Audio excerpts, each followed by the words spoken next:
this, my first election ever, because I was tired of the same candidates. They run for everything. I don't think they really care about the community. They're going to tell you whatever you want to hear. I'm going to tell you like it is. I'm going to be honest with you. If that's the kind of candidate you want and the kind of candidate the community needs, then you should vote for Matthew Lopresti. If you want somebody who doesn't live here and is going to continue to neglect the problems, then you've got a lot of candidates up here you can choose from. Yeah, I recently moved to Ewa Beach in September. We bought a house in January.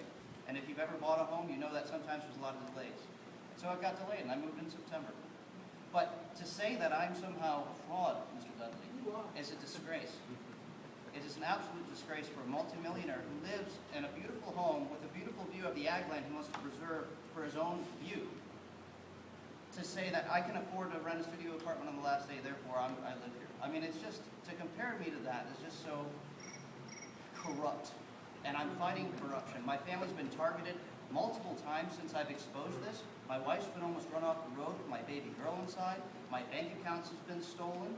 My signs, over half of them over here are gone. I mean, I knew politics were dirty, but this is ridiculous. And this is probably going to be the last race I ever run. Because it's just really disgusting, the level of corruption. And I'll fight to continue to change the corruption in our city government, whether or not I'm elected.